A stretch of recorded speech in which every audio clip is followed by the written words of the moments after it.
సౌభాగ్యలక్ష్మీ రావమ్మ అమ్మా, సౌభాగ్యలక్ష్మీ రావమ్మ.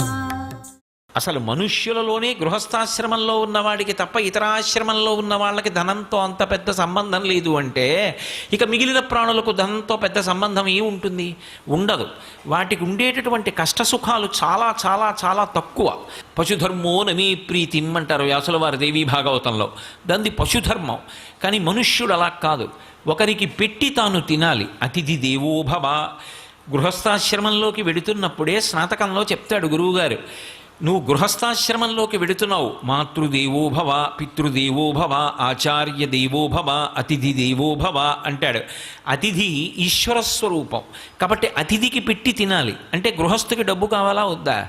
మిగిలిన ప్రాణుల కన్నా కూడా మనుష్య ప్రాణికే లక్ష్మీ కటాక్షంతో సంబంధం ఎక్కువ అయినప్పుడు లక్ష్మీ కటాక్షం కోసం వెంపర్లాట మనకుండడం ఒకెత్తు, కానీ అసలు లక్ష్మీదేవి యొక్క అనుగ్రహ ప్రసరణం ఎక్కడ ప్రారంభమవుతుంది అంటే జీవుడు శరీరంలోకి ప్రవేశిస్తున్నప్పుడే ప్రారంభమవుతుంది.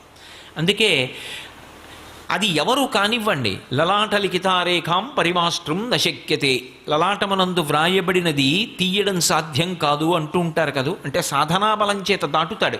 బ్రహ్మగారు ఒక పుర్రెలోకి జీవుణ్ణి ప్రవేశపెట్టే ముందు పుర్రె చేత్తో పట్టుకొని ఏమేమి ఇవ్వాలి అన్నది రాసి అతనికి ఇవ్వవలసినటువంటి ఐశ్వర్యం అన్న దగ్గర రాసి అమ్మ వంక ఇలా చూస్తాట, లక్ష్మీదేవి వంక.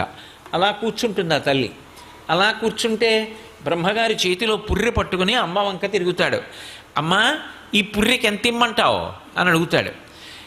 గత జన్మలో ఈ పుర్రెకి పేరు ఏమిటి, ఎవరు అని అడుగుతుంది. ఆవిడికి తెలియక కాదు, ఆవిడ సర్వజ్ఞురాలు.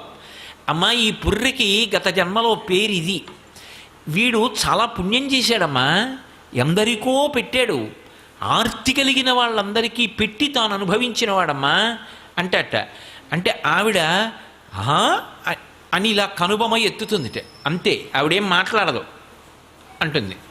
ఆ కనుబొమ అలా ఎత్తిందనుకోండి, యద్రూభంగా ప్రమాణం స్థిరచర రచనా తరతంయే మురారే వేదాంతాహ తత్వచింతాంబురభిదురసి యత్పాదచిహ్నైత్తరంతి భోగోపోద్ఘాతకీలీచులిఖిత భగవత్వైశ్యరూప్యానుభావ సనశ్రీ స్పృణీతాం అమృతలహరిధీలంఘనీయై అపాంగై అంటారు పరాశర భట్టర్లు శ్రీగుణరత్న కోశంలో. అమ్మవారు అపాంగై, అపాంగై అంటే కటాక్షం, కడగంటి చూపు. ఆ మాట బ్రహ్మగారు చెప్పేటప్పటికీ ఆ చేతిలో పట్టుకున్న పుర్రెకి గత జన్మలో ఉన్న పేరు చెప్పేటప్పటికీ ఓ అనుకుని మనసులో అంటుందిట, యద్భ్రూభంగా ప్రమాణం. ఆవిడ కనుబొమ పైకెత్తిందా గొప్ప ఐశ్వర్యవంతుడవుతాడు అని వ్రాసేస్తాడు బ్రహ్మగారు. సర్వం శ్రీ ఉమామహేశ్వర పరబ్రహ్మార్పణమస్తు. స్వస్తి.